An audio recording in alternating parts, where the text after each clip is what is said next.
اسم اعظم کے ساتھ کی گئی دعا رد نہیں ہوتی۔ وہ کون سے کلمات ہیں اسم اعظم کے؟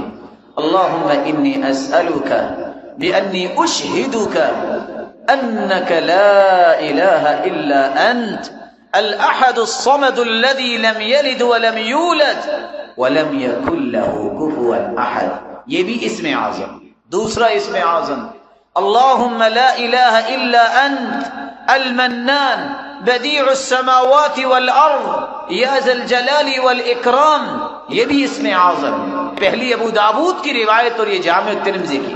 اور تیسرا اسم اعظم اللہم انی اسألک بأن لک الحمد لا الہ الا انت وحدک لا شریک لک المنان بدیع السماوات والارض ذو الجلال والاکرام، یہ بھی اسم اعظم۔ یہ سنن ابن ماجہ کی روایت۔ اور سب سے آسان اگر یہ یاد نہیں ہو رہا وَإِلَٰهُكُمْ إِلَٰهٌ وَاحِدٌ لَا إِلَٰهَ إِلَّا هُوَ الرَّحْمَٰنُ الرَّحِيمُ، یہ بھی اسم اعظم۔ اگر آپ کو یہ بھی مشکل لگتا ہے الف لام میم اللہ لا الہ الا هو الحی القیوم، ان پانچوں اسم اعظم میں سے کوئی کلمہ ضرور اختیار کرے۔ اس کے بعد پھر رسول اللہ صلی اللہ علیہ وسلم پہ درود بھیجے، اور درود بھیجنے کے بعد سب سے پہلے اپنے لیے دعا کریں۔ دعا کرتے وقت ایک بات کو 3 مرتبہ ضرور کہیں۔ آپ صلی اللہ علیہ وسلم کا طریقہ تھا كان اذا دعا دعا ثلاثا واذا تكلم تكلم ثلاثا، جب بھی آپ دعا کرتے تو 3 مرتبہ دعا کرتے، اور دعا میں زور پیدا کریں۔ یہ نہ کہیں اللہ اگر تو چاہتا ہے تو دے دے، نہیں، انہ لا مستکرہ، اللہ کے فیصلوں کو کوئی روکنے والا ہے؟ یہ کہو کہ اللہ مجھے دے، کثرت سے یہ بات کہیں۔ آپ اپنے رب سے مانگ رہے ہیں، اس کے فیصلوں کا کوئی روکنے والا نہیں ہے۔ مت کہیے کہ اللہ اگر آپ چاہتے ہیں تو دے دے، نہیں، اس یقین کے ساتھ دعا کیجئے یا اللہ مجھے یہ چاہیے اور میں نے لے کے ہی جانا ہے۔ تو آئیے ان 8 دلوں کا تذکرہ سنیے جو اللہ کو پسند ہیں، اور میرے اور آپ کے لیے ایک لمحہ فکریہ ہے، ہم بھی ان دلوں کا تذکرہ قرآن کی زبانی سنیں اور پھر سوچیں کہ میں اس وقت کون سے دل کا مالک ہوں، میرا دل کیسا ہے۔ پہلا دل القلب السلیم، سلامتی والا دل، جس میں شرک نہیں، کفر سے سلامت، بدعت سے سلامت، ذلت والے کاموں سے سلامت، اللہ کی یاد، اخلاص، آخرت کی فکر، یہ دل اللہ تعالیٰ کو بہت پسند ہے۔ یوم لا ينفع مال ولا بنون إلا من أتى الله بقلب سلیم، اللہ کو وہ دل پسند ہے جو قلب سلیم ہو، قیامت کو نہ اولاد کام آئے گی نہ قیامت کو مال کام آئے گا۔ دوسرا دل جو اللہ تعالیٰ کو پسند ہے القلب المنیب، قلب منیب وہ ہوتا ہے جو اللہ کی طرف رجوع کرنے والا، جب بھی پکار اٹھے رب کی طرف، امید کی گرہ بند ہے رب کی طرف، سوچ آئے یہ کیسے ہوگا، ہوگا کیونکہ میرا رب میرے ساتھ ہے، یہ میں کیسے کر پاؤں گا، ایسے کر پاؤں گا رب مجھے توفیق دے گا۔ تیسرا دل جو اللہ کو پسند ہے القلب المخبت، قلب مخبت، اخبات والا دل۔ اخبات کا مطلب ہوتا ہے دل کی بھرپور توجہ، اٹھا ہے اللہ اکبر، بیٹھا ہے الحمدللہ، کھانا کھایا ہے الحمدللہ، چلتے پھرتے سبحان اللہ، لا الہ الا اللہ۔ اس کی زبان کی عادت یہ بن گئی ہے کہ وہ اللہ کا ذکر کرنے کے بغیر اس کو چین ہی نہیں آتا۔ میرے معزز بھائیوں، یہ قلبی کیفیات بنتی ہیں تو اس کے بھی کچھ اصول ہیں۔ اپنی زندگی کو دوبارہ سے ری شیڈول کرو، صبح سے لے کے 24 گھنٹے کا شیڈول بناؤ۔ اس وقت میں نے اٹھنا ہے، اس وقت میں نے پڑھنا ہے، میرے 20 یار آ جائے میرے دروازے پہ، میں بوٹ کی نوک میں رکھتا ہوں جو مجھے نماز لیٹ کرتا ہے، میرے 25 پارٹنر آ جائیں، مجھے کوئی پرواہ نہیں ان کی، جس کے ساتھ چلنے سے میری نماز چلی جائے، میرا قرآن نہ پڑھا جائے، دین میرا مہم ہے، میری زندگی ہے تو عبادت ہے، میں کسی مال کو کچھ نہیں سمجھتا۔ امام زہری کہا کرتے تھے یہ مال عندی کبارہ، جس طرح جانور کا فضلہ ہوتا ہے اس سے بڑی میں اس کی قیمت سمجھتا ہی کیوں نہیں ہوں، اتنا کمال ان کا دل تھا۔ آج انسان کی یہ سوچ ختم ہو گئی ہے، بھرپور توجہ کیوں نہیں ہوتی؟ اس دل میں ہے پتہ نہیں کیا کچھ، آپ اس دل کو کھول کے دیکھو، ہزاروں ایسی نکلیں گی چیزیں. دل چھوٹا سا ہے، اس کو اللہ کی محبت سے بھرو، اس کے محبوب کی محبت سے بھرو، قرآن کی محبت سے بھرو. یہی وجہ ہے کہ ہزاروں چیزیں رکھنے کے باوجود بھی چین نہیں ہے. کوئی گلیوں میں دھکے کھا رہا ہے، کوئی بازاروں میں دھکے کھا رہا ہے، اور جھوٹے اور امیٹیشن دل بنا کے ایک دوسرے کو گفٹ دیے جا رہے ہیں، چین پھر بھی نہیں ملتا. چوتھا دل جو اللہ کو پسند ہے، القلب الوجل، ایسا دل جس میں اللہ کا خوف ہے. وہ کانپتا ہی رہتا ہے، جب بھی دیکھو رو رہا ہے، جب بھی دیکھو پریشان ہے. کس بات پہ؟ والذین یؤتون ما آتوا وقلوبهم وجلة انہم الی ربهم راجعون. کچھ لوگ کانپتے پھرتے ہیں، ان کو خوف کیا ہے؟ اللہ کے پاس جانا ہے، کس منہ سے جاؤں گا؟ میں اللہ کے سامنے کیسے پیش ہوں گا؟ میں نے کیا کیا ہے؟ سیدہ عائشہ رضی اللہ تعالی عنہ نے پوچھا، اللہ کی رسول، یہ چور ہوں گے؟ یہ شرابیوں کی بات ہو رہی ہے؟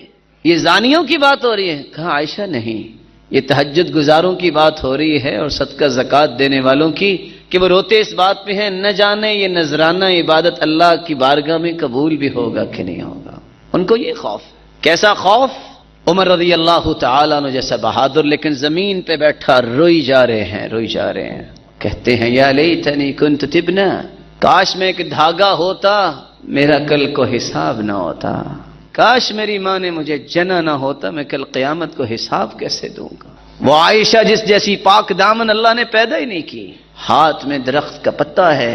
کسی نے پوچھا مومنوں کی ماں آپ کیوں روئی جا رہی ہیں؟ کہتی ہیں یا لیتنی کنت ورقۃ من هذه الشجرہ، کاش میں ایک درخت کا پتا ہوتی، مجھے کوئی جانور کھا لیتا، میں کل قیامت کو حساب کیسے دوں گی. اس طرح کا دل اللہ کو پسند ہے. ہمارا تو دل، اللہ اس کو نیک بنا دے. معمولی سی نماز پڑھ لے تو اللہ پہ احسان جتلانے لگ جاتا ہے. میں نمازیں 4 پڑھتا ہوں، نہیں میں 3 تو پڑھتا ہوں. ارے اللہ کے بندے 4 پڑھو گے پھر بھی فائدہ تمہیں کیا ہوگا جب تک 5 نہیں پڑھو گے. ایک نماز چھوڑو گے 6,500 سال جہنم میں جلنا پڑے گا. کہاں کی ایمانی رہ گئی ہے. 5واں دل جو اللہ تعالیٰ کو پسند ہے، القلب التقی، متقی دل. متقی دل وہ ہوتا ہے جس کے دل میں اللہ کی نشانیوں کی قدر ہوتی ہے، اللہ کی نشانیوں کی عظمت ہوتی ہے. وَمَن يُعَظِّمْ شَعَائِرَ اللَّهِ فَإِنَّهَا مِن تَقْوَى الْقُلُوبِ. جو اللہ کی شعائر کی عظمت کو اپنے دل میں پیدا کر لیتا ہے، یہ اس کے دل کے متقی ہونے کی نشانی. اللہ کے شعائر کون سے ہیں؟ بیت اللہ، مسجد نبوی، بیت المقدس، تمام دنیا کی مساجد، اہل علم، اہل قرآن، علماء، یہ اللہ کی نشانیاں ہیں. 6واں دل جو اللہ تعالیٰ کو پسند ہے، القلب المہدی، ہدایت یافتہ دل.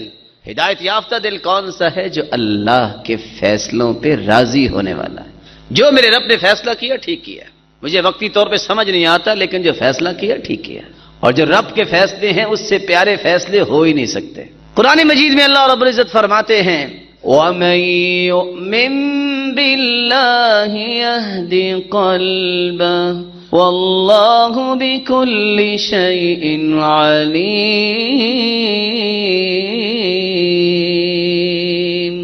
جس کے دل میں ایمان آ جاتا ہے، ہدایت آ جاتی ہے، اللہ تعالیٰ اس کے دل کو ایسی ہدایت دیتے ہیں اس اطمینان کی وجہ سے، اور وہ ہر چیز کو جانتا ہے، پھر اس کا دل ڈھولتا نہیں ہے.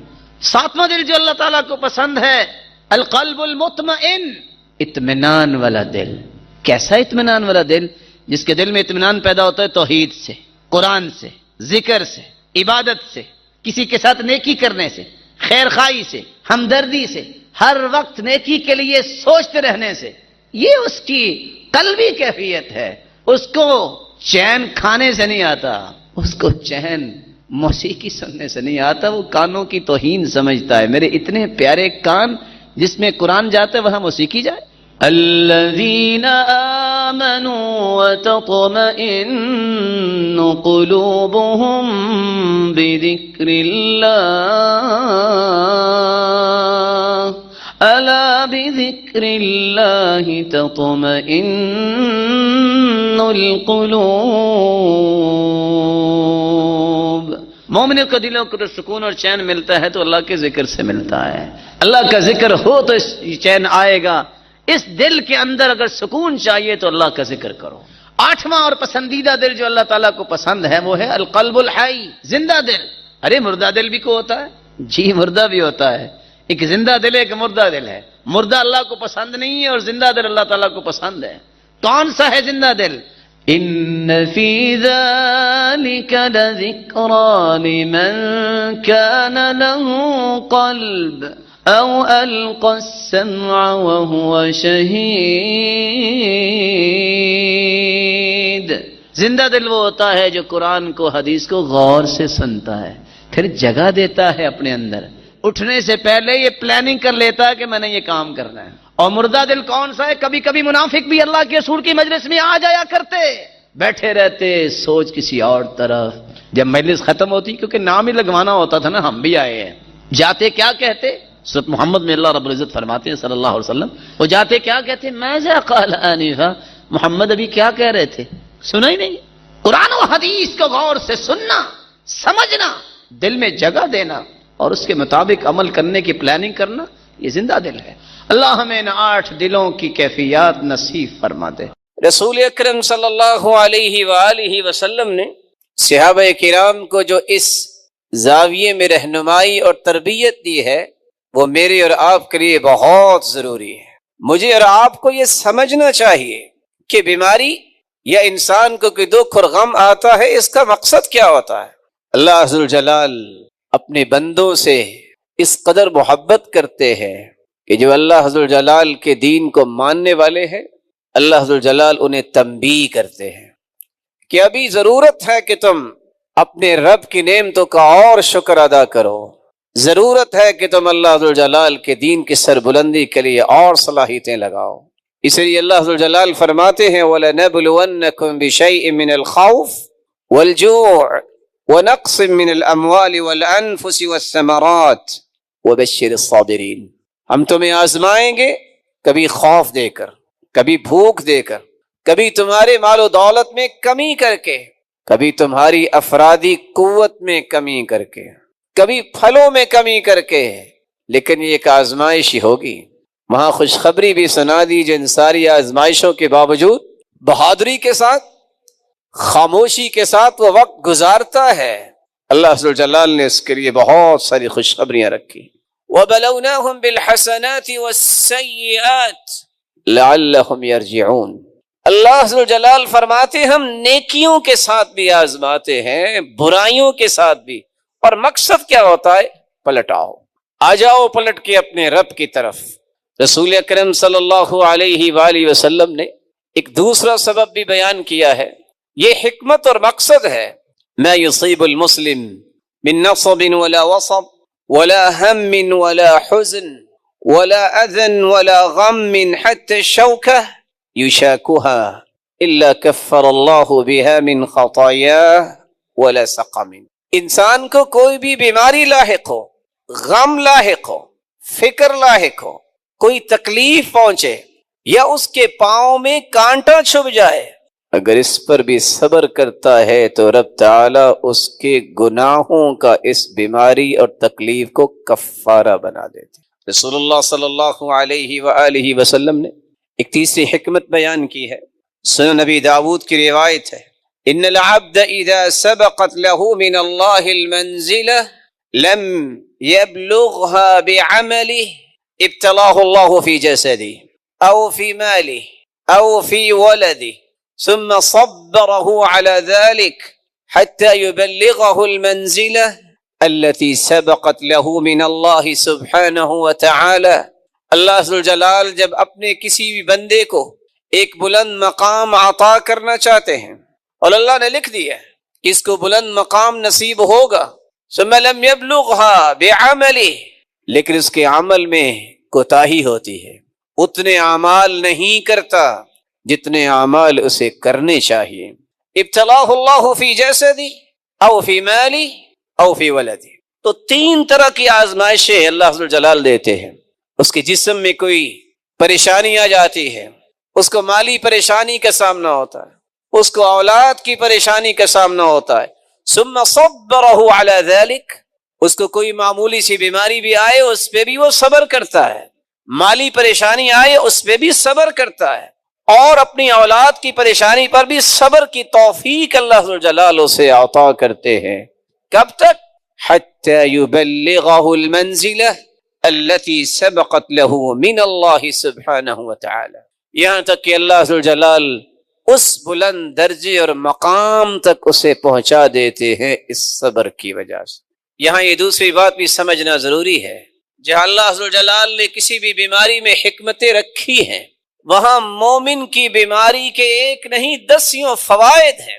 سب سے پہلا فائدہ یہ ہے، من یرید اللہ بہ خیرا یصب منہ، صحیح بخاری کی روایت ہے، اللہ ذو الجلال جب کسی کے ساتھ خیر اور بھلائی کا ارادہ کرتے ہیں تو اسے کسی آزمائش میں مبتلا کرتے ہیں۔ بندہ مومن جس کو اللہ نے ایمان کی دولت سے نوازا ہوتا ہے، وہ اللہ کے ہر فیصلے کو اپنی عقل سے زیادہ پیار کرتا ہے۔ دیکھیے سعد رضی اللہ تعالی عنہ، جن کی دعا کو اللہ ذو الجلال رد نہیں کرتے تھے، جب آخری عمر میں ان کی آنکھیں، ان کی روشنی ختم ہو گئی تو لوگ کہتے تھے دعا کرو، وہ کہتے تھے قدر اللہ خیر من بصری، میرے رب کا فیصلہ مجھے میری آنکھوں سے زیادہ اچھا لگتا ہے۔ رسول اللہ صلی اللہ علیہ وآلہ وسلم نے اس لیے فرمایا کہ جب انسان کے ساتھ اللہ ذو الجلال خیر اور بھلائی کا ارادہ کرتے ہیں تو پھر اسے کوئی چھوٹی آزمائش میں مبتلا کرتے ہیں، اور یہ اللہ ذو الجلال کی محبت کا ایک اظہار ہے کہ اللہ ذو الجلال اس سے پیار کرتے ہیں اور اسے اپنے اور قریب کرنا چاہتے ہیں۔ اللہ ذو الجلال کی محبت کی نشانی ہے، ان اللہ اذا احب قوما ابتلاهم، اللہ جس قوم سے محبت کرتے ہیں انہیں آزماتے ہیں۔ فمن صبر فلہ الصبر ومن جزع فلہ الجزع، جو صبر کرتا ہے اسے صبر کے ثمرات نصیب ہوں گے، اور جو رونا دھونا کرتا ہے، جزا فضا کرتا ہے، اس کے حصے میں صرف رونا دھونا ہی آتا ہے۔ علماء امت کا کہنا ہے کس شخص، کس قوم کو اللہ ذو الجلال کسی بیماری مصیبت میں ڈالتے ہیں اور محبت کی نشانی ہوتی، جس کی 3 بنیادیں ہیں، توحید جس کی خالص ہو، الذین آمنوا ولم يلبسوا ایمانهم بظلم اولئک لهم الامن وهم مهتدون، وہ اللہ ذو الجلال کے پیغمبر کو اپنا آئیڈیل سمجھے، لقد كان لكم في رسول الله اسوة حسنہ، وہ دین اسلام کو ایک کامل دستور سمجھنے والا ہو، ان الدین عند اللہ الاسلام، تو جس کی اللہ ذو الجلال نے توحید کو خالص رکھا ہو، جس نے اپنا آئیڈیل رول ماڈل محمد مصطفیٰ کو بنایا ہو، جو اسلام کو اپنے لیے مکمل اور کامل دستور سمجھتا ہو اور عمل کرتا ہو، ایسے انسان کی دکھ اور بیماری کو اللہ ذو الجلال نعمت بناتے ہیں۔ مت سمجھیے گا کہ اگر کافر بیمار ہو تو یہ بھی اللہ کی محبت کی نشانی ہے، نہیں، یہ صرف ان لوگوں کے لیے ہے جن کو اللہ ذو الجلال نے ایمان کی دولت سے نواز رکھا ہے۔ جس طرح کافر بڑی سے بڑی نیکی کرتا ہے، اس کو اس کا قیامت کو اجر نہیں ملے گا کیونکہ وہ مومن نہیں ہے، اسی طرح کسی بھی مصیبت کا سامنا اگر کافر کو کرنا پڑتا ہے تو اس کے گناہوں کا کفارہ نہیں ہوگا کیونکہ وہ مومن نہیں ہے۔ یہ ایمان اللہ ذو الجلال نے اتنی بڑی نعمت بنائی ہے۔ سیدنا صہیب رضی اللہ تعالی عنہ بیان کرتے ہیں، عجبا لامر المؤمن، رسول اللہ صلی اللہ علیہ وسلم نے فرمایا مومن کا ہر کام ہی کتنا عجیب ہے، ان اصابته سراء شکر فکان خیرا لہ، اگر اسے کوئی خوشی نصیب ہو تو شکر کرتا ہے، یہ بھی اس کے لیے بہتر ہے، وَإِنْ أَصَابَتْهُ ضَرَّاءُ صَبْرٌ فَكَانَ خَيْرًا لَهُ، اگر اسے کوئی مصیبت آتی ہے اس پہ صبر کرتا ہے تو یہ بھی اس کے لیے بہتر ہے۔ اور اللہ کے رسول صلی اللہ علیہ وسلم نے آخر میں فرمایا وَذَلِكَ لِلْمُؤْمِنِ، یہ امتیاز صرف مومن بندے کا ہے، کافر کو یہ نصیب نہیں ہوتا، منافق جو عقیدے کا اس کو نصیب نہیں ہوتا۔ یہ ایمان کی وجہ سے اللہ ذو الجلال نے اس کے لیے انعامات کی بارش کر رکھی۔ رسول اللہ صلی اللہ علیہ وآلہ وسلم نے ایک تیسرا فائدہ بیان کیا ہے. آپ صلی اللہ علیہ وسلم نے فرمایا جب ان سے سوال کیا گیا ای الناس اشد بلاء، سب سے زیادہ آزمائشوں کا سامنا کن کو کرنا پڑتا ہے؟ قال الانبیاء ثم الامثل فالامثل، سب سے زیادہ آزمائشیں انبیاء پہ آئی، پھر جو انبیاء کے مشن کے زیادہ قریب ہوتا ہے. یبتلی الرجل علی حسب دینہ، ایک آدمی کو اس کے دین کے اعتبار سے ہی آزمایا جاتا ہے. ان کان صلب الدین اشتد بلاؤہ، دین میں جتنا مضبوط ہوگا اتنی زیادہ آزمائشوں کا سامنا ہوگا. وان کان فی دینہ رقہ، اگر اس کے دین میں کمزوری ہے ابتلی علی حسب دینہ، تو اس کی آزمائش بھی اتنی تھوڑی ہوگی.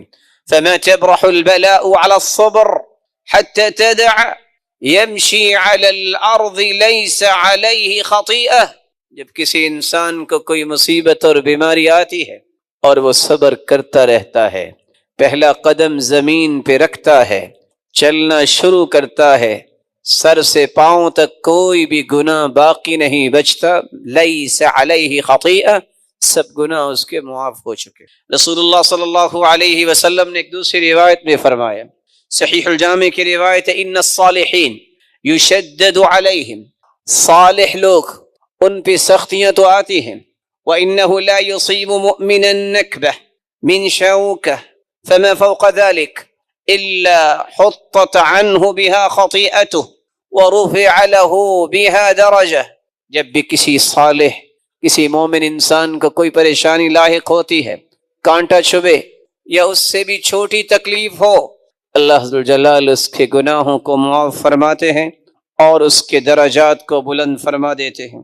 ایک چوتھا فائدہ جس سے انسان اکثر غافل رہتا ہے، انسان جتنی بھی کوشش کرے اس کی سب سے بڑی خوشی اور سعادت یہ ہے کہ گناہوں سے پاک ہو جائے. رسول اللہ صلی اللہ علیہ وسلم نے فرمایا ما من مسلم يصيبه اذى من مرض فما سواه الا حط الله به سيئاته كما تحط الشجرة ورقها. صحیح بخاری اور مسلم کی روایت ہے، جب بھی کسی مسلمان کو بیماری لاحق ہو یا کوئی اور تکلیف ہو، الا حط اللہ به سیئاته، اللہ عز و جلال اس کے گناہوں کو گرا دیتے ہیں. كما تحط الشجرة ورقها، جس طرح موسم خزاں میں درخت اپنے پتے جھاڑ دیتے ہیں، اسی طرح اس کے گناہوں کو ختم کر دیا جاتا ہے. رسول اللہ صلی اللہ علیہ وسلم کے پاس صحابی عبداللہ ابن مسعود رضی اللہ تعالی عنہ تشریف لاتے ہیں، صحیح بخاری اور مسلم کی روایت ہے، فرماتے ہیں وَهُوَ يُوعَكْ، اللہ کے رسول صلی اللہ علیہ وسلم بخار کی حالت میں ہیں. فَمَسَسْتُهُ بِيَدِي، میں نے اپنے ہاتھ سے آپ کا جسد اطہر اس کو چھوہا، پھر میں کہنے لگا اِنَّكَ لَتُوعَكُ وَعْكًا شَدِيدًا، اللہ کے رسول آپ تو سخت بخار میں مبتلا ہیں. فقال النبی صلی اللہ علیہ وسلم اجل، آپ نے فرمایا جی ہاں، انی اوعک کما یوعک رجلان منکم، تم میں سے اگر کسی دو صحابیوں کو بخار ہو تو مجھے اس کے برابر ایک کو بخار ہوتا ہے، آپ کا بخار دو لوگوں کے برابر. پھر آپ صلی اللہ علیہ وسلم کو میں نے کہا فقلت ذلك لأن لك اجرین، اللہ نے آپ کے لیے اجر بھی تو دگنا رکھا ہے. فقال اجل، کیوں نہیں. رسول اللہ صلی اللہ علیہ وسلم نے ایک تیسری روایت میں فرمایا عظم الاجر عند عظم المصیبہ، جتنی مصیبت بڑی ہوگی اجر بھی زیادہ ہوگا. وَإِذَا أَحَبَّ اللَّهُ قَوْمًا ابْتَلَاهُمْ، اللہ عز و جلال جب کسی کو پسند کرتے ہیں تو اسے آزمائش میں ڈالتے ہیں. رسول اللہ صلی اللہ علیہ وسلم نے ساتھ خوشخبری بھی سنائی، صحت مند حالت، صحت مند کی جو حالت ہوتی ہے بسا اوقات نماز چھوڑ دیتا ہے، بسا اوقات سستی کرتا ہے، بسا اوقات پوری نماز نہیں پڑھتا، بسا اوقات دل لگا کے نماز نہیں پڑھتا. لیکن خوش نصیب ہے وہ جو صحت کی حالت میں پوری نماز پڑھتا ہے، دل لگا کے پڑھتا ہے، پھر بیمار ہو جاتا ہے، بیماری کی حالت میں وہ خشوع نہیں رہتا، وہ خضوع نہیں رہتا. لیکن اللہ عز و جلال بسا اوقات وہ کھڑا ہو کے نماز بھی نہیں پڑھتا، بسا اوقات بیٹھ کے بھی نماز نہیں پڑھ سکتا، بسا اوقات لیٹ کر بھی نماز پڑھنے میں دشواری ہوتی ہے، اشارے سے نماز پڑھتا ہے۔ خوشخبری سنا دی، اذا مرض العبد او سافر كتب له بمثل ما كان يعمل مقيما صحيحا۔ سنن نبی داود کی روایت ہے اور صحیح بخاری کی روایت ہے، جو انسان صحت کی حالت میں اچھی نماز پڑھتا ہے پھر وہ بیمار ہو جاتا ہے تو پھر جیسی بھی نماز پڑھتا ہے اللہ ذوالجلال فرماتے ہیں اس کی نماز کا اجر وہ لکھو جو اس نے صحت کی حالت میں اور اپنے سفر کی حالت میں نہیں، حضر کی حالت میں اچھی نماز پڑھی تھی۔ یہ انعام ہے اللہ ذوالجلال کی طرف سے۔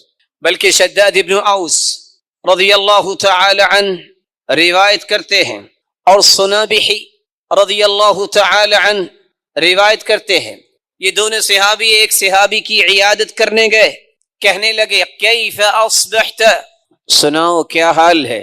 قال اصبحت بنعمہ، میں نے اللہ ذوالجلال کی نعمت کو پایا ہے۔ اصبحت بنعمہ، اللہ کی نعمت ہے، اس کا فضل اور عنایت ہے۔ قال شداد، تو شداد صحابی بیان کرنے لگے ابشر بکفارات السیئات، خوش ہو جاؤ گناہوں کا کفارہ بن گیا، وحط الخطایا، گناہوں کی معافی کے اس مرحلے میں خوش ہو جاؤ۔ فإنی سمعت رسول اللہ صلی اللہ علیہ وسلم، میں نے اللہ کے رسول صلی اللہ علیہ وسلم سے سنا تھا، ان اللہ عز وجل یقول، اللہ جلال فرماتے ہیں اذا انا ابتلیت عبدا من عبادی مؤمنا، جب میں کسی مومن بندے کو آزمائش میں ڈالتا ہوں، فحمدنی علی ما ابتلیتہ، اور وہ پھر بھی میری تعریف ہی کرتا ہے، الحمدللہ کہتا ہے، العافیہ کہتا ہے، شکر بجا لاتا ہے، حالانکہ میں نے اسے آزمائش میں ڈالا ہے، فاجروا له ما کنتم تجرون له وهو صحیح، میرے فرشتوں انا قیدت عبدی، میں نے ہی یہ بیماری کی زنجیریں ڈالی ہیں، لیکن سنو، جو پہلے عمل کر رہا تھا، جو اجر اس وقت لکھتے تھے اب بھی اجر وہی لکھنا ہے جو تم پہلے لکھا کرتے تھے۔ بلکہ رسول اللہ صلی اللہ علیہ وسلم نے تو یہاں تک خوشخبری سنائی بیماری کی حالت میں انسان کے درجات کس قدر بلند ہوتے ہیں۔ وَأَقِمِ الصَّلَاةَ طَرَفَيِ النَّهَارِ وَزُلَفًا مِّنَ اللَّيْلِ إِنَّ الْحَسَنَاتِ يُذْهِبْنَ السَّيِّئَاتِ ذَلِكَ ذِكْرَى لِلذَّاكِرِينَ۔ وَأَقِمِ الصَّلَاةَ طَرَفَيِ النَّهَارِ وَزُلَفًا مِّنَ اللَّيْلِ، صبح اور شام نماز کو قائم کرو۔ ہوگا کیا؟ وہ گناہ جو تم کر چکے ہو، ان الحسنات، یہ نماز دنیا جہان کی توحید کے بعد سب سے بڑی نیک، جو بندہ نماز کا پابند ہے نا، اللہ تعالیٰ اسے گرنے نہیں دے۔ نماز ہر اس پریشانی کا علاج ہے جس کا حل انسانی ہاتھوں میں نہیں ہے، جس کا حل انسانی ہاتھوں میں نہیں ہے، وہ حل اللہ نے نماز میں رکھ دیا ہے۔ میں نے بولا کیا کہا ہے؟ اب سورج گرہن ہو، چاند گرہن ہو، انسانی ہاتھوں میں کوئی حل ہے اس کا؟ فافزعوا الی الصلاۃ، اس کو بھی ٹھیک کرنا چاہتے ہو نا سورج اور چاند کو، تمہاری زندگی کو تہوالا کر دیا جاتا ہے جب سورج گرہن لگتا ہے، اندھیرا چھا جاتا ہے، چاند ہو گرہن تو اندھیرا تو چھا جاتا ہے، کس طرح خوفناک کیفیت ہوتی ہے۔ فرمایا فافزعوا الی الصلاۃ، فوراً نماز کے لیے کھڑے ہو جایا کرو۔ یہ نماز ہی ایسی نعمت ہے جو ہر طریقوں کو روشنی میں بدل دیتی ہے، وہاں سورج گرہن بھی ختم ہو جاتا ہے، چاند گرہن بھی ختم، تو جو آسمانی آفتوں کو بھی دور کر سکتی ہے نماز، وہ دنیا کی آفتوں کو کیوں نہیں دور کر سکتی؟ ان الحسنات یذہبن السیئات ذلک ذکریٰ للذاکرین۔ لیکن یاد رکھنا یہ نصیحت ان کے لیے ہے جو نصیحت لیتا ہے۔ ایک بات سمجھانے کے لیے، یہ 5 وقت میں اللہ تعالیٰ کیوں کہتے ہیں آجو ذرا صف بناؤ نا؟ کبھی آپ نے دیکھا ہے کہ 4 سے 6 گھنٹے کی فلائٹ جب لینڈ کرتی ہے تو فوراً 1 سے 2 سے 4 سے 10 لوگ گھوم رہے ہوتے ہیں، کوئی دیکھ رہا ہوتا ہے ٹارچ کے ساتھ اس کے پروں میں کوئی مسئلہ تو نہیں ہے، کوئی ٹائروں کو دیکھ رہا ہوتا ہے، وائی؟ اس نے دوبارہ اڑان بھرنی۔ اللہ ذوالجلال، انسان سو گیا، سارے کے سارے آرگن اس کے آف ہو چکے ہیں، صبح اٹھا ہے تو سب سے پہلے اس کو اپنے سامنے کھڑا کر کے چیک کرتے ہیں کہاں کوئی کمزوری ہے تو اللہ اس کو ٹائٹ کرواتے ہیں. پھر اس نے زور تک کام کرنا ہے, پھر اس کو لاتے ہیں ادھر آؤ ورک شاپ میں آؤ, پھر اس کو ٹھیک کر کے اثر تک پھر اس کو کہتے ہیں کرو کام جو کرنا ہے, اثر کو پھر بلا لیتے ہیں. یہ 5 وقت آپ کی جسمانی, روحانی اور فکری اور عملی ہر قسم کی فٹنس کے لیے بھی ضروری ہے کہ اللہ کے سامنے آ کے کھڑے ہو جاؤ, سلام پھیرو گے, ساری کی ساری جو اس وقت وائرس آ چکا ہوگا یا اس میں کسی قسم کی پرابلم آ چکی ہوگی یا آپ کی ڈسک کو مسئلہ ہے یا آپ کے میموری کارڈ کو مسئلہ ہے, وہ پراپر مینٹین ہو چکا ہوگا. اپنی اڑان بھرو جہاں جانا چاہتے ہو. کاش کسی کی سمجھ آ جائے.